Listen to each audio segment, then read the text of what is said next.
नए टॉपिक का अध्ययन करेंगे जो है आपका वैद्युत फ्लक्स, इलेक्ट्रिक फ्लक्स, है ना। इस टर्म को समझने के लिए हम लोग विद्युत क्षेत्र रेखाओं की कल्पना करते हैं, है ना। ये मान लिया जाए कि आपका माध्यम में विद्युत क्षेत्र रेखाएं दिखाई गई है ना।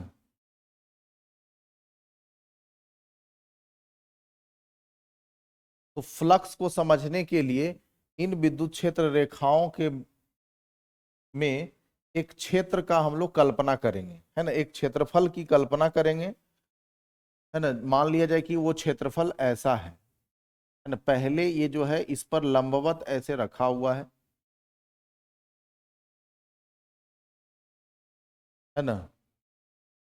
और बाद में इसको जो है थोड़ा टिल्ट कर देते हैं ऐसे तिरछा, है ना। वही क्षेत्रफल है, सिर्फ क्या किया हुआ है, टिल्ट। अब दोनों अवस्था में हम देखेंगे कि विद्युत क्षेत्र रेखाएं इससे लिंक कर रही है, जुड़ रही है, वो किस प्रकार से है ना। तो यहां जब इसको ऐसे रखा गया है इस क्षेत्रफल ए को, तो इससे गुजरने वाली रेखाओं की संख्या अधिक है, जबकि यहां जब इसको रखा गया इस प्रकार से तो हम लोग देख पा रहे हैं कि इस क्षेत्र से गुजरने वाली रेखाओं की संख्या घट गई है ना। तो सबसे पहला बात तो हम लोग फ्लक्स को डिफाइन करेंगे, है ना। फ्लक्स को सूचित किया जाता है फाई से, और इसका डिफिनीशन होता है कि किसी भी, है ना, विद्युत क्षेत्र में किसी भी खास क्षेत्रफल से गुजरने वाली विद्युत क्षेत्र रेखाओं की संख्या को उस क्षेत्र का फ्लक्स कहा जाता है ना। किसी विद्युत क्षेत्र से, सॉरी, है ना, किसी विद्युत क्षेत्र में स्थित क्षेत्रफल ए से गुजरने वाली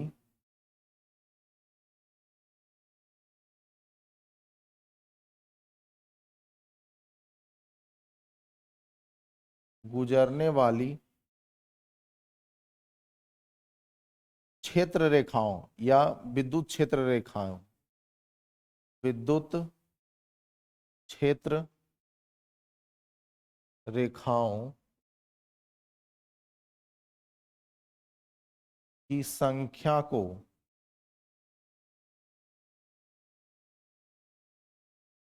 उस क्षेत्र का फ्लक्स कहते हैं। उस क्षेत्र या क्षेत्रफल का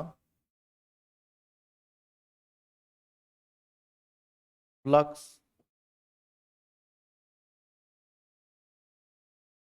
कहते हैं, ठीक है। यानी कि किसी विद्युत क्षेत्र में अगर आप एक क्षेत्रफल की कल्पना करें और उस क्षेत्रफल से जितनी वैद्युत क्षेत्र रेखाएं लिंक हो रही है, जुड़ रही है, वो क्या कहलाएगा, उस क्षेत्रफल का फ्लक्स, है ना। अब इसके बाद इंपॉर्टेंट हो जाता है कि इसके लिए आप फॉर्मूला कैसे डिराइव करेंगे, है ना। फ्लक्स को ज्ञात करने के लिए क्वांटिटेटिवली, मात्रात्मक रूप में आप फार्मूला कैसे डिराइव करेंगे। तो सबसे पहले हम लोग को देखना पड़ेगा कि डिपेंडेंसी, है ना, फ्लक्स को फाई से डिनोट किया जाता है और फाई किन बातों पर निर्भर कर रहा है ना। सबसे पहला बात आपको नोटिस में ये करना है कि क्षेत्रफल क्या होता है, एक सदिश राशि, है ना। क्षेत्रफल ये जो हम बना रहे हैं, ये जो क्षेत्रफल आपको दिख रहा है, ये क्या है, सदिश राशि, है ना। और इसकी दिशा किधर होती है, जैसे ये बोर्ड आपका डिजिटल बोर्ड है, ये अगर आयताकार है तो इसका ये सतह है ना। तो इस सतह का क्षेत्रफल एक सदिश है और उसकी दिशा किधर होती है, क्षेत्र इस सतह के लंबवत, है ना।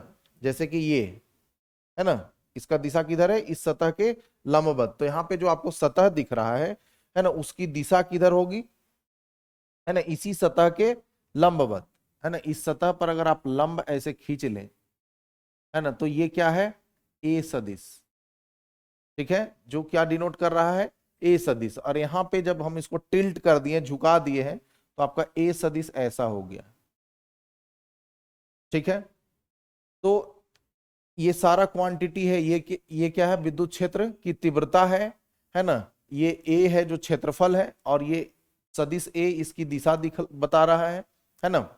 तो अब हम लोग देखेंगे कि ये जो है किस किन बातों पर डिपेंड करता है, कौन, फ्लक्स, फाई, है ना। तो फ्लक्स सबसे पहले इस बात पर डिपेंड करेगा कि विद्युत क्षेत्र की तीव्रता क्या है ना। इसकी तीव्रता अगर बढ़ा दिया जाए, मतलब नंबर ऑफ लाइंस को बढ़ा दिया जाए यहाँ पे, है ना, तो क्या होगा कि आपका इससे जुड़ने वाला फ्लक्स, है ना, इससे जुड़ने वाली विद्युत क्षेत्र रेखाओं की संख्या भी क्या होगी, बढ़ जाएगी। ठीक है, तो सबसे पहला क्या होगा कि फाई जो है डायरेक्टली प्रोपोर्शनल किसके होता है, विद्युत क्षेत्र की तीव्रता के परिमाण, है ना। सबसे पहला चीज जो हम लोग नोट कर रहे हैं फार्मूला डिराइव करने के लिए, कि फ्लक्स जो है डायरेक्टली प्रोपोर्शनल किसके होता है, विद्युत क्षेत्र की तीव्रता के परिमाण के, है ना। दूसरी बात हम लोग यहां पर नोट करेंगे कि ये जो फ्लक्स है ये बढ़ जाएगा, है ना, कब, जब हम लोग क्षेत्रफल को बढ़ा देंगे। ठीक है, जैसे कि आप छोटा सा क्षेत्रफल इमेजिन करें तो दो लाइन लिंक हो रहा है ना, इससे थोड़ा बड़ा क्षेत्रफल ऐसे इमेजिन कर ले, रेड वाला, तो क्या हो रहा है कि ये छोटा क्षेत्रफल है तो कम फ्लक्स है ना, ये बड़ा क्षेत्रफल आ गया तो इससे जुड़ने वाली विद्युत क्षेत्र रेखाओं की संख्या बढ़ गई, मतलब कि फ्लक्स बढ़ गया। तो आप फाई डायरेक्टली प्रोपोर्शनल क्या लिख सकते हैं, एक, है ना, क्षेत्रफल के परिमाण के डायरेक्टली प्रोपोर्शनल है। ठीक है, तीसरी बात, है ना, तीसरी बात कि यहां पर एंगल बन रहा है ना, विद्युत क्षेत्र ई और एरिया सदिश, है ना, क्षेत्रफल सदिश ए के बीच में एंगल बन रहा है थीटा, है ना। हालांकि यहां पर थीटा का वैल्यू क्या है जी, 0, क्योंकि ई और ए का एक ही डायरेक्शन है, यहाँ पे थीटा का कुछ वैल्यू आया होगा। तो देखिए कि जैसे जैसे आप एंगल को बढ़ाते जा रहे हैं, मतलब इसको ऐसे टिल्ट कर रहे हैं, मतलब कि ई और ए के बीच में एंगल बढ़ रहा है, तो फ्लक्स क्या हो रहा है, घट रहा है। ऐसे देखिए था तो फ्लक्स अधिक है ना, कोण कितना है, 0 डिग्री, तो फ्लक्स अधिक है। 0 से आपने एंगल को बढ़ा लिया, है ना, ऐसे हो गया, तो फ्लक्स क्या हो गया, घट गया। यानी कि थीटा के बढ़ने से फ्लक्स क्या हो रहा है, घट रहा है। यानी फ्लक्स और थीटा के बीच में अगर डायरेक्ट रिलेशन देखें तो दोनों इनवर्सली प्रोपोर्शनल है ना। थीटा के बढ़ने से फ्लक्स घट रहा है। ठीक है, अब इतना इतना बात समझने के बाद हम लोग फार्मूला इसका बना सकते हैं। हालांकि यहाँ पे एक चीज और हम लोगों को कर लेना चाहिए कि थीटा के लिए ऐसे फंक्शन का चयन करना होगा, ऐसे फलन का चयन करना होगा कि थीटा के मान बढ़ने से उसका मान क्या हो, घटे। तो आपके पास 3 ट्रिगोनोमेट्रिकल फंक्शन है, sine theta, cos theta and tan theta. अब इसमें से आपको डिसाइड करना है कि यहां पर हम लोग किसको रखें। साइन थीटा का मान जो है एंगल बढ़ने के साथ बढ़ता है ना। जैसे साइन 0 का वैल्यू 0 होता है, साइन 90 का वैल्यू कितना हो जाता है, 1, है ना, साइन 45 का 1/√2। लेकिन कॉस थीटा, है ना, टेन थीटा के साथ भी वही है ना, माइनस इन्फिनिटी से प्लस इन्फिनिटी आप लोग जानते हैं, है ना, कि एंगल बढ़ने से इसका वैल्यू भी बढ़ता है। लेकिन कॉस थीटा के साथ उल्टा है ना, कॉस 0 हो जाता है आपका 1, है ना, कॉस 0 का वैल्यू कितना होता है, 1, और जबकि कॉस 90 का वैल्यू कितना हो जाता है, 0। मतलब एंगल बढ़ने से कॉस थीटा का वैल्यू क्या होता है, घटता है। तो यहाँ पे जो सुटेबल फंक्शन है वो क्या होगा, कॉस थीटा। यानी हम लोग लिख सकते हैं इसके बदले में कि फाई जो है डायरेक्टली प्रोपोर्शनल है कॉस थीटा। तो यहाँ पे 3 ठो इक्वेशन हमारा बना है डिपेंडेंसी के आधार पर कि फ्लक्स किस प्रकार से निर्भर कर रहा है ना। 3 इक्वेशन आपका बना है। अब तीनों को कंबाइन जब करते हैं हम लोग, तीनों के कॉम्बिनेशन से आपको क्या बनेगा, है ना, कि फ्लक्स जो आपका है ना, फ्लक्स पाई वो डायरेक्टली प्रोपोर्शनल किसके हो जाएगा, तीनों को कंबाइन कर रहे हैं, है ना, इक्वेशन 1, 2 एंड 3। देखिए 1, 2 एंड 3, है ना, यहाँ पे कॉस थीटा है। ठीक है, तो इसके कॉम्बिनेशन से क्या हो जाएगा आपका कि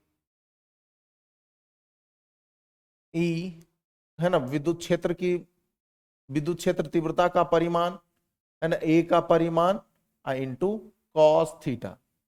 ठीक है, सुविधा के लिए यहाँ पे जो है जब नया क्वांटिटी को हम लोग इंट्रोड्यूस कर रहे हैं तो सुविधा के लिए हम लोग कांस्टेंट को, इस प्रोपोर्शनलिटी को हटाने के लिए कांस्टेंट लगाते हैं, है ना, और कांस्टेंट को हटाने के लिए हम लोग, सॉरी, कांस्टेंट को हम लोग 1 से रिप्लेस कर देते हैं सुविधा के लिए। जब नया क्वांटिटी आप डिफाइन कर रहे हैं तो आप स्वतंत्र हैं, 1 चुन सकते हैं कांस्टेंट को, है ना। तो इस, है ना, प्रोपोर्शनलिटी को हम लोग 1 से हटा दे रहे हैं और हमारा क्या आ जा रहा है, ई ए कॉस थीटा, है ना। और इसके बारे में हम लोग जानते हैं ये कौन सा प्रोडक्ट है, डॉट प्रोडक्ट, यानी फ्लक्स जो आ गया आपका क्या आ गया, ई डॉट ए। ठीक है, फ्लक्स क्या आ गया, ई डॉट ए, है ना। विद्युत क्षेत्र और एरिया सदिश का डॉट प्रोडक्ट आ गया। ठीक है, तो ये फ्लक्स के लिए फॉर्मूला है। अब ये जो है यहां पर विद्युत क्षेत्र क्या है, ये नियत है, नियत मतलब कांस्टेंट, कांस्टेंट। ठीक है, अब हम लेकिन हम लोग जानते हैं कि विद्युत क्षेत्र कांस्टेंट होता नहीं है ना। विद्युत क्षेत्र वेरी करता है, डिस्टेंस पे डिपेंड करता है ना। तो अगर हम लोग इस फॉर्मूला को लिखना चाहें, है ना, फ्लक्स फाई फॉर वेरिंग, है ना, वेरिंग ई, है ना, ई के बदलते मान के लिए, ई के परिवर्तनशील या परिवर्तन हो रहे मान या बदलते मान के लिए, बदलते मान के लिए फ्लक्स का फॉर्मूला हम लोग कैसे लिखेंगे, है ना। मान लिया जाए कि ये सोर्स चार्ज है क्यू, है ना, और ये एक सतह है, सतह भी इरेगुलर है ना, अनियमित, है ना। नियमित रहेगा तो आपका ई जो है कांस्टेंट आ जाएगा, है ना। तो यहाँ पे आर का अलग वैल्यू, यहाँ पे इलेक्ट्रिक फील्ड अलग होगा, इस जगह पर देखें तो इलेक्ट्रिक फील्ड अलग होगा, है ना, इस जगह पर देखें तो विद्युत क्षेत्र अलग होगा। लेकिन किसी एक सतह पर हम लोग इमेजिन कर लें, है ना, किसी एक सतह पर, है ना, सतह के किसी एक जगह पर यहां पर मान लिया जाए कि हम लोग एक क्षेत्रफल ले रहे हैं, है ना, जिसको हम लोग लिखते हैं एस, सॉरी डी एस। इस क्षेत्रफल को क्या लिख रहे हैं, डी एस, है ना, और जिसकी दिशा ऐसे है मान लेते हैं, है ना। इस डीएस क्षेत्रफल का दिशा किधर है, इधर है।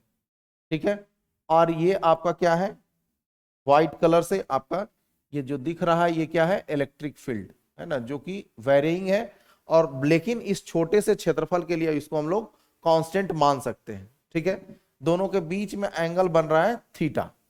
ठीक है, तो इस छोटे से क्षेत्रफल पर हम लोग इस ई को कांस्टेंट मान करके हम लोग डी फाई, है ना, छोटा सा फ्लक्स डी फाई लिख सकते हैं, है ना। डी फाई इक्वल टू क्या लिखेंगे, है ना, ई डॉट डी एस। ठीक है, या इसी में अगर हमको कंप्लीट फ्लक्स चाहिए, है ना, तो इसी को हम लोग क्या करते हैं, इंटीग्रेट कर लेते हैं। और ये इंटीग्रल क्या होता है, सरफेस इंटीग्रल, है ना, पूरा सरफेस पे चलेगा इंटीग्रल, है ना। और यहां से फाई इक्वल्स टू क्या आ जाता है आपका, इंटीग्रल ऑफ, है ना, ई डॉट डीएस, है ना, और ये सरफेस इंटीग्रल होता है। ठीक है, ये पूरे सतह पे चलेगा, और जैसे जैसे एग्जांपल आएगा वहां पे ये बात क्लियर होगा आपका। ठीक, अब वैद्युत फ्लक्स पढ़ने के बाद अब हम लोग आ जाते हैं हमारा अगला टॉपिक है वैद्युत द्विध्रुव, है ना। हमारा अगला टॉपिक क्या है, वैद्युत द्विध्रुव, वैद्युत द्विध्रुव, इलेक्ट्रिक डाइपोल।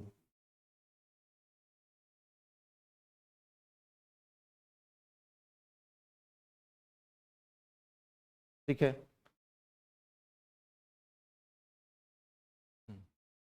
अब देखिए कि सबसे पहला बात कि इलेक्ट्रिक डाइपोल हम लोग पढ़ते क्यों हैं, है ना, ये इंपॉर्टेंट बात है। क्यों, क्योंकि हमारे जो नेचर में है, प्रकृति में बहुत सारे मॉलिक्यूल हैं, वो डाइपोल का निर्माण करते हैं। डाइपोल मतलब दो पोल, मतलब दो ध्रुव, एक घन और एक ऋण, है ना। जैसे मान लिया जाए कि आपके पास H2O मॉलिक्यूल के बारे में देख सोचे, वाटर मॉलिक्यूल के बारे में, उसका स्ट्रक्चर आप देखिएगा ऐसा होता है, O है ना, और इधर H, इधर H।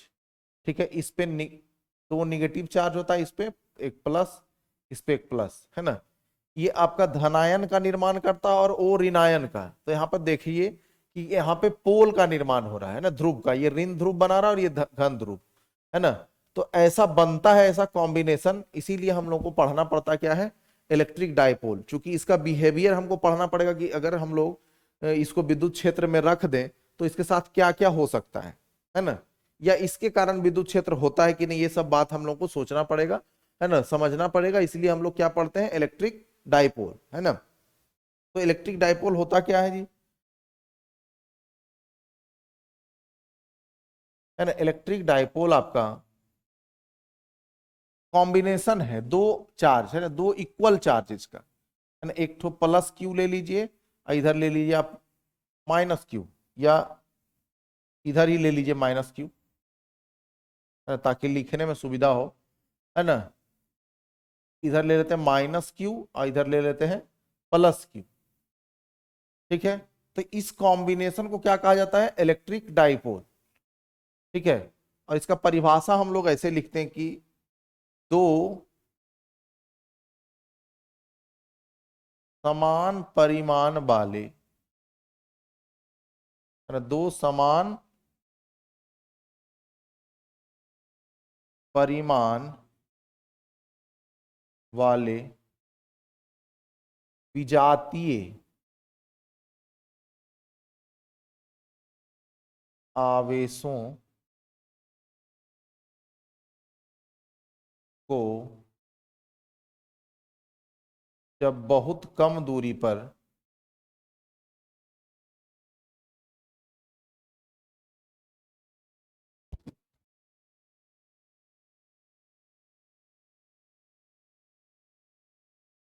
रखा जाता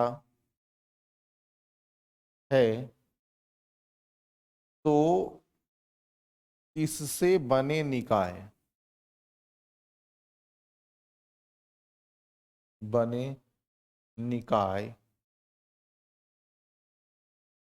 को वैद्युत द्विध्रुव कहा जाता है, या वैद्युत द्विध्रुव कहते हैं।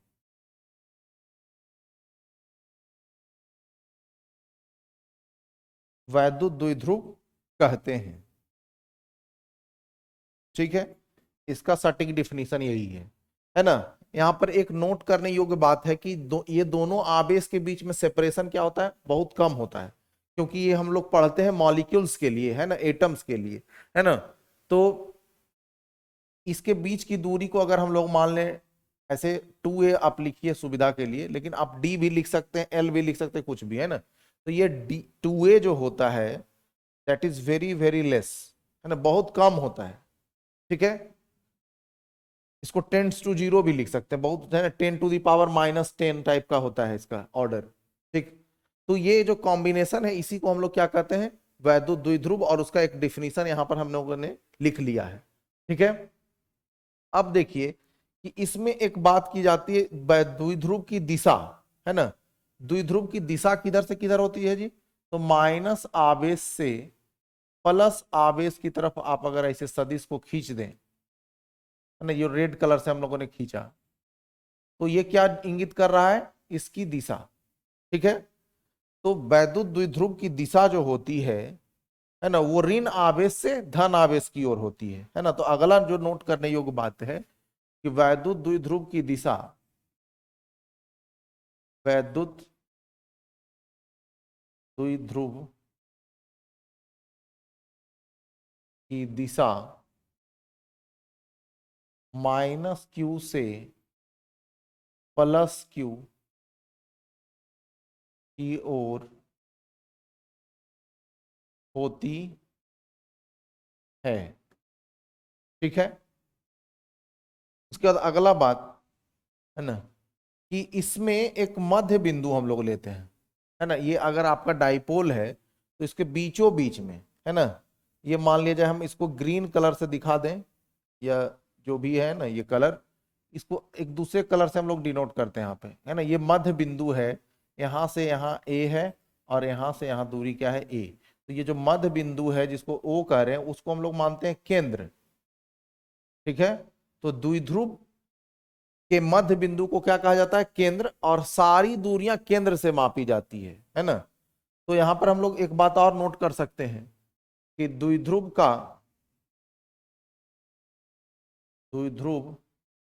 के अक्ष, है ना, माइनस क्यू से प्लस क्यू को मिलाने वाली रेखा को अक्ष भी कहते हैं हम लोग। द्विध्रुव के अक्ष के मध्य बिंदु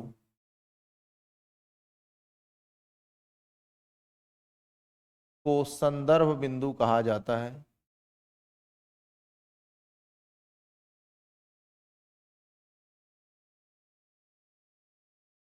और सभी दूरियां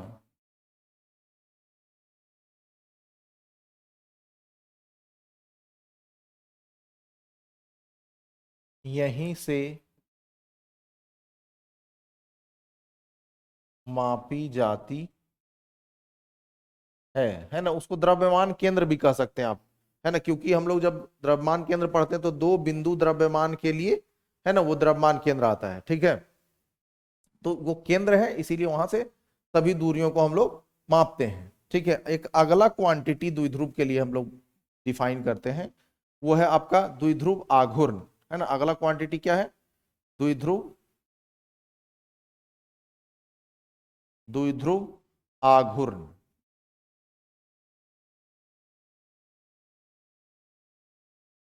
डाइपोल मोमेंट,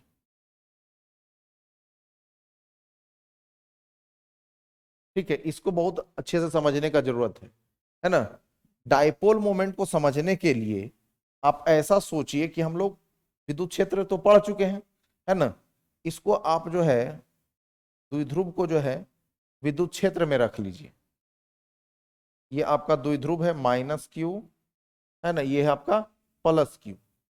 ठीक, इसको आप लोग विद्युत क्षेत्र में ऐसे रख लीजिए। ये मान लिया जाए आपका, है ना, रेड कलर से दिखा देते हैं। ये रेड कलर वाला जो आपका है वो विद्युत क्षेत्र को डिनोट कर रहा है। ठीक है, विद्युत क्षेत्र को डिनोट कर रहा है और आपने उसमें क्या किया है, द्विध्रुव को रख दिया है। तो यहां पे देखिए कि इस आवेश पे फोर्स किधर लगेगा, इधर, है ना, माइनस क्यू इंटू ई, है ना। इस आवेश पे फोर्स किधर लगेगा, इधर, प्लस क्यू इंटू ई। ठीक है, इस डायरेक्शन को प्लस, इसको माइनस। ठीक है, अब देखिए कि यहां पे एक चीज देखिए कि नेट फोर्स इस पे क्या है, जीरो, है ना। अगर हम लोग देखें तो नेट फोर्स अगर इस पर क्या है, जीरो, क्योंकि जितना फोर्स ऊपर लग रहा है उतना ही नीचे लग रहा है ना। तो परिणामी बल इस पर क्या है, शून्य। लेकिन चूंकि दोनों, है ना, दो जो परिणामी बल लग रहा है, सॉरी, दो फोर्स जो लग रहा है इक्वल एंड अपोजिट डायरेक्शन में, वो दोनों के बीच में सेपरेशन है, इसलिए इसमें क्या आ जाता है, टॉर्क, है ना, घूरना, है ना, घुमाने वाला इफेक्ट आ जाता है, फोर्स का घुमाने वाला इफेक्ट, है ना। तो फोर्स का घुमाने वाला इफेक्ट आ जाता है, तो यहां पर हम लोग द्विध्रुव आघूर्ण को उसी के आधार पर लिखते हैं कि ये वाला जो आवेश है इसका प्रभाव, इसका मोमेंट इस डायरेक्शन में है और इसका मोमेंट इस डायरेक्शन में। और आपका ये वाला क्या है, अभी हम लोग चर्चा किए कि ये जो मिड पॉइंट है वो रेफरेंस पॉइंट है ओ, है ना। यहां से दूरी क्या है, ए, और यहां से दूरी भी क्या है, ए। तो एक चीज हम लोग पढ़ते हैं कि किसी भी भौतिक राशि का, है ना, भौतिक राशि का मोमेंट, है ना, मोमेंट, आघूर्ण, है ना, मोमेंट या आघूर्ण बराबर क्या होता है, भौतिक राशि, भौतिक राशि का परिमाण गुने, है ना, संदर्भ बिंदु से दूरी, संदर्भ बिंदु से दूरी। इस बात को आपको समझना होगा, है ना। ये वाला पढ़ाया जाता है कब, जब हम लोग सेंटर ऑफ मास पढ़ते हैं 11th में तब। लेकिन अभी आपको समझना है, कोई टफ नहीं है, बहुत आसान है ना, कि भौतिक राशि का मोमेंट क्या होता है ना, what is the moment of any physical quantity.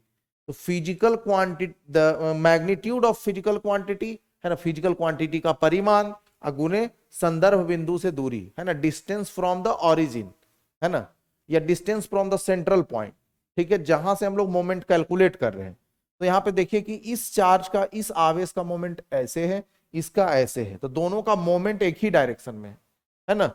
तो मोमेंट, उसी को हम लोग क्या कहते हैं यहाँ पर, द्विध्रुव आघूर्ण, डाइपोल मोमेंट, है ना।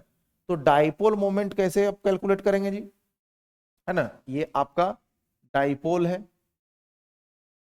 ठीक है, ये दोनों के बीच की दूरी को डिनोट कर रहा है। ठीक, और ये आपका रेफरेंस पॉइंट है। यहां से इधर का दूरी भी ए है, इधर भी दूरी कितना है ए। इस चार्ज क्यू का मोमेंट ऐसा है, इस चार्ज क्यू का मोमेंट इस डायरेक्शन में है। ये एंटी क्लॉकवाइज, सॉरी हाँ ये एंटी क्लॉकवाइज, ये भी एंटी क्लॉकवाइज है ना, घड़ी के विपरीत दिशा में इसका मोमेंट। ठीक है, इसीलिए हम लोग dipole moment, dipole moment, dipole moment बराबर हम लोग क्या लिखते हैं, यहाँ पे फिजिकल क्वांटिटी क्या है, यहाँ पे भी क्यू है, माइनस क्यू है, और यहाँ पे क्यू है, तो मैग्नीट्यूड, इसका परिमाण कितना है क्यू इंटू, और दूरी जो रेफरेंस पॉइंट से कितना है ए, और चूंकि दोनों एक ही डायरेक्शन में तो प्लस करेंगे क्यू इंटू ए, तो यहां से आपको क्या मिल जाता है 2a इंटू, है ना क्यू, है ना 2a क्यू मिल जाता है। तो ये डाइपोल मोमेंट हो जाता है ना। और चूंकि डाइपोल मोमेंट को, है ना, द्विध्रुव आघूर्ण को, द्विध्रुव आघूर्ण को डिनोट किससे किया जाता है पी से, है ना, द्विध्रुव आघूर्ण, द्विध्रुव आघूर्ण को पी सदिश से सूचित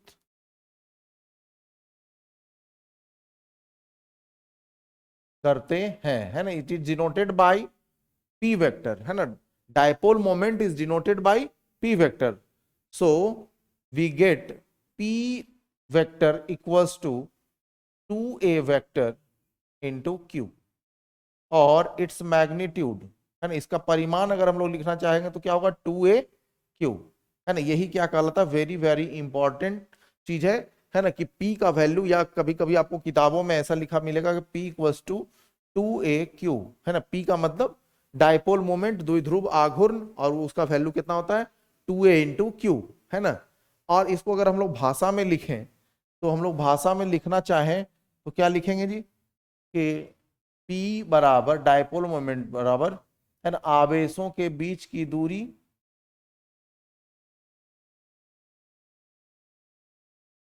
के बीच की दूरी गुने आवेश का परिमाण।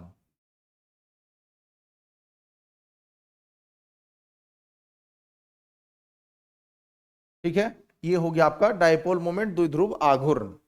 ठीक है, और द्विध्रुव आघूर्ण की दिशा की बात कर ले, चूंकि ये एक सदिश राशि है ना, सदिश राशि है, तो इसकी दिशा की भी बात की जाएगी, है ना। ये माइनस क्यू है, और ये क्या है आपका प्लस क्यू, है ना। तो इसका दिशा का अगर हम लोग बात करें, तो इसकी दिशा जो होती है वो होती है माइनस क्यू से प्लस क्यू की तरफ। जिधर डाइपोल का, है ना, द्विध्रुव की दिशा होती है, उधर ही डाइपोल मोमेंट का दिशा होता है ना।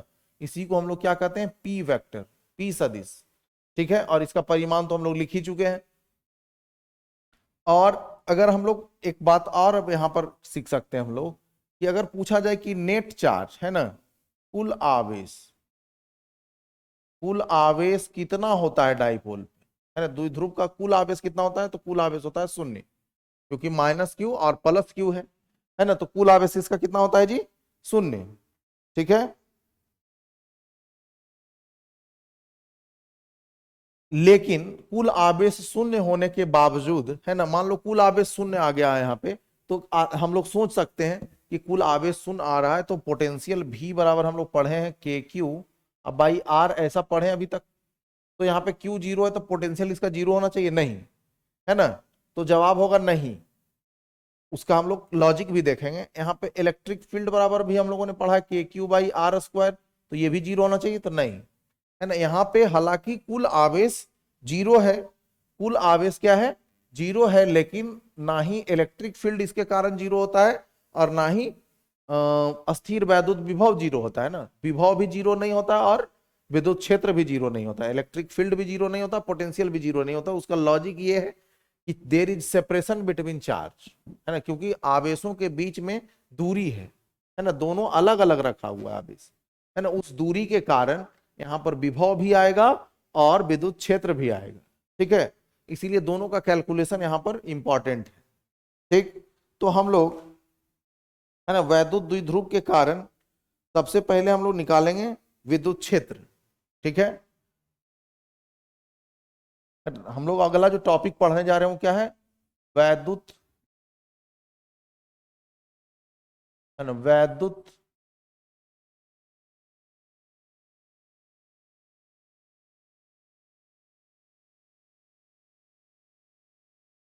वैद्युत द्विध्रुव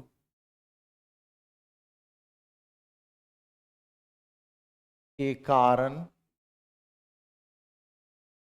क्षेत्र, है ना, या विद्युत क्षेत्र, ई ई वेक्टर या ई का कैलकुलेशन हम लोग करेंगे, ठीक है। तो इसमें दो पोजीशन होता है। पहला पोजीशन जो आपका है ना, पहला पोजीशन जो आपका है वो है द्विध्रुव के अक्ष पर, द्विध्रुव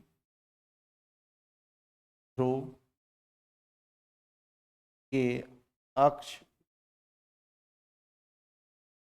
पर ई, है ना, विद्युत क्षेत्र, है ना, या इंग्लिश में लिखेंगे eight axial point of dipole, है ना। इसमें आपको समझना है कि कहां पे आपको निकालना है, कैलकुलेट करना है, द्विध्रुव के अक्ष पर। तो ये आपका द्विध्रुव है,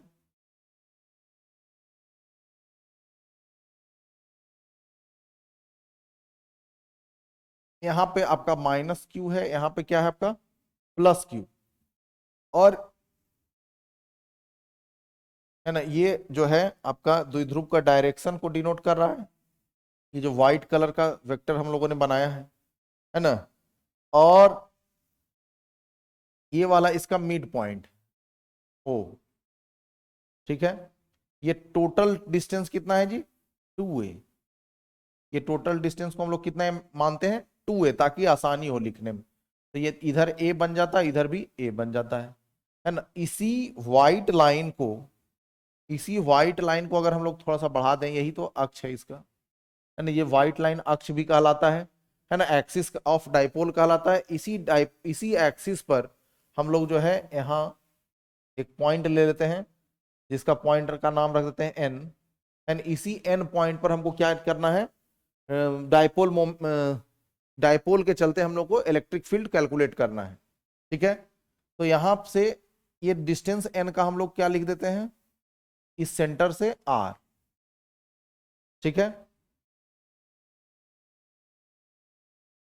तो इस सेंटर ओ से ये पॉइंट एन कहां पे है, आर डिस्टेंस पे है, और यहीं पे कैलकुलेट करना है हमको क्या, इलेक्ट्रिक फील्ड, ठीक है। तो अब देखिए कि यहाँ पे दो चार्ज हैं, माइनस क्यू और प्लस क्यू, जिसके चलते हमको यहाँ लिखना है इलेक्ट्रिक फील्ड। तो इलेक्ट्रिक फील्ड लिखने के लिए हम लोग को उस पॉइंट पर कितना आवेश इमेजिन करना होता है, +1 कूलम। तो इस प्लस क्यू के चलते अगर हम लोग देखें तो इलेक्ट्रिक फील्ड किस डायरेक्शन में होगा जी, इस डायरेक्शन में, है ना। ये वाला पिंक वाला हम लोग क्या लिख देते हैं, E+Q, ठीक है।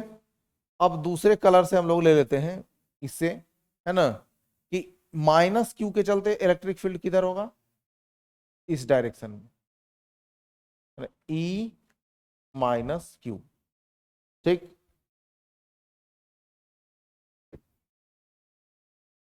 अब देखिए कि यहां पे हम लोग को क्या करना है, परिणामी विद्युत क्षेत्र, है ना, क्योंकि ये विद्युत क्षेत्र माइनस क्यू के चलते भी है और प्लस क्यू के चलते भी, और दोनों अपोजिट डायरेक्शन में है ना। तो दोनों जब अपोजिट डायरेक्शन में, तो हमको क्या लिखना होगा यहाँ पे, परिणामी विद्युत क्षेत्र, क्या ना, कि दोनों मिल करके किस दिशा में विद्युत क्षेत्र उत्पन्न कर रहा है ना। तो उसको लिखने के लिए हम लोग देखें कि इसका परिमाण निकालते हैं हम लोग, है ना। तो इसका परिमाण E+Q अगर हम लोग लिखें, E+Q, तो कितना होगा जी, Q डिवाइडेड बाई बीच का डिस्टेंस है। तो ये डिस्टेंस कहां से लेना आपको, +Q से ये पॉइंट N तक, तो ये डिस्टेंस कितना हो जाएगा, R-A, ठीक है। कितना हो जाएगा आपका, R-A, तो हम लोग लिख देते हैं क्या, R-A का होल स्क्वायर, ठीक है। E ड्यू टू -Q, वो कितना आ जाता है, KQ और यहां से डिस्टेंस लेना है इस माइनस क्यू से, तो उसमें ए ऐड हो जाएगा आर में। देखिए यहां से अगर यहां तक का डिस्टेंस देखें तो हो जाएगा आर प्लस ए, है ना। तो हम लोग क्या लिखते हैं, आर प्लस ए का होल स्क्वायर। अब देखिए कि परिमाण में ये प्लस क्यू वाला जो है वो ज्यादा है ना, ये प्लस क्यू वाला क्या है, ज्यादा, तो ये डोमिनेटिंग हो गया, ये वाला कम है, क्योंकि यहाँ पे आर प्लस ए अधिक है, नीचे वाला फैक्टर है, डिनोमिनेटर अगर अधिक हो जाता है तो उसका वैल्यू ओवरऑल क्या हो जाता है, कम। यानी हम लोग देख रहे हैं क्या कि E minus Q is lesser than E plus Q, है ना, कम है। तो हमारा परिणामी विद्युत क्षेत्र किस दिशा में आएगा, उस दिशा में, है ना। तो इस दिशा में आएगा और उसका परिमाण कितना होगा, ई रिजल्टेंट जो होगा वो होगा ई प्लस क्यू माइनस ई माइनस क्यू, है ना। दोनों के परिमाण को हम लोग क्या करेंगे, घटा लेंगे, ठीक है। या वेक्टर सम से भी हम लोग जा सकते हैं, तो बीच में 180 डिग्री तो ऑटोमेटिकली ऐसा आ जाएगा, है ना। यहाँ पे डायरेक्टली हम लोग घटा रहे हैं, ठीक।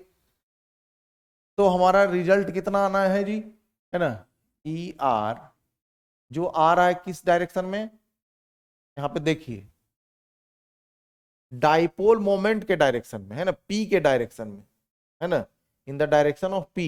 और वो कितना आ रहा है, ये दोनों के डिफरेंस के बराबर, ई प्लस क्यू और ई माइनस क्यू के डिफरेंस के बराबर, ठीक है। तो यहां पे हम लोग लिखें ई plus Q minus of E minus Q, और हम लोग लिख देते हैं के क्यू बाई आर माइनस ए का होल स्क्वायर माइनस ऑफ के क्यू बाई आर प्लस ए का होल स्क्वायर, ठीक है।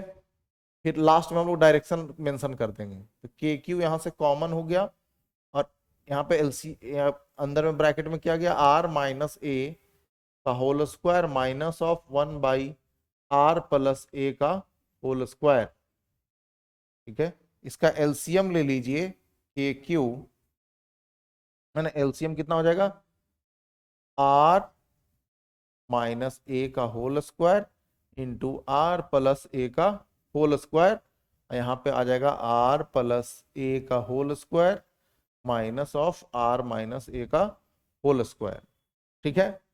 इस कैलकुलेशन को हम लोग आगे बढ़ा दें तो रिजल्टेंट इलेक्ट्रिक फील्ड जो आ रहा है वो आएगा के क्यू, है ना, यहाँ पे नहीं आ पाएगा, है ना, नया पेज ले लेते हैं, है ना। ये आएगा रिजल्टेंट इलेक्ट्रिक फील्ड जो आपका आएगा वो आएगा के क्यू, है ना,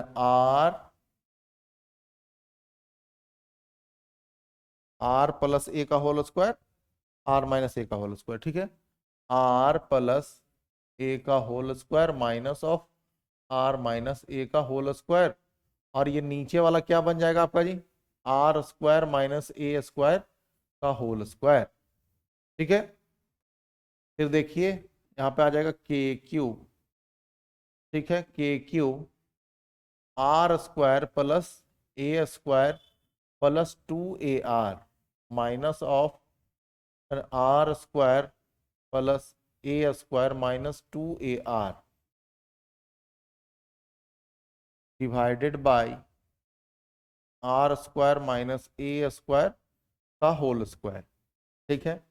या के क्यू, है ना, यहाँ पे देखिए कैंसिल कौन होगा, ये ब्रैकेट हटाएंगे तो माइनस आर स्क्वायर माइनस ए स्क्वायर, ये प्लस हो जाएगा, ये दोनों कैंसिल, है ना, तो आ जाएगा ऊपर में 4 AR divided by R square minus A square पे होल स्क्वायर, ठीक है। अब इसके बाद अप्रोक्सीमेशन लगाना है आपको, है ना, रिजल्ट को अच्छे फॉर्मेट में देने के लिए आपको क्या लगाना है, अप्रोक्सीमेशन, है ना। तो अप्रोक्सीमेशन कैसे लगाते हैं हम लोग जी, क्योंकि हम लोग जानते हैं कि ये जो आर है, आर स्क्वायर बहुत बड़ा है किससे, ए स्क्वायर से, है ना।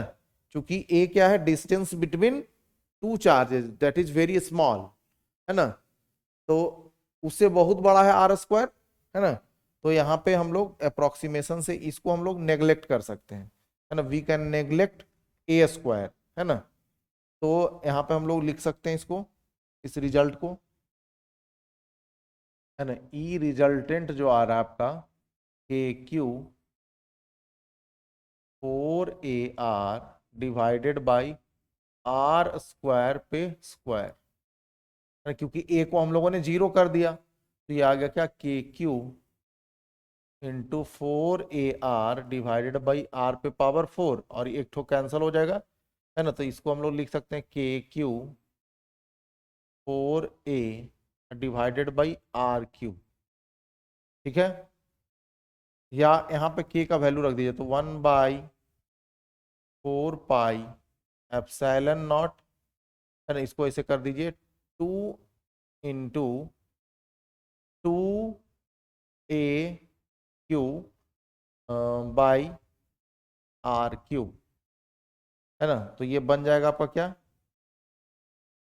2P, है ना। ये क्या है आपका P, है ना, द्विध्रुव आघूर्ण है, तो 2P लिख दिए divided by 4 pi epsilon not RQ, है ना। अगर हम लोग डायरेक्शन इसमें लगा लें,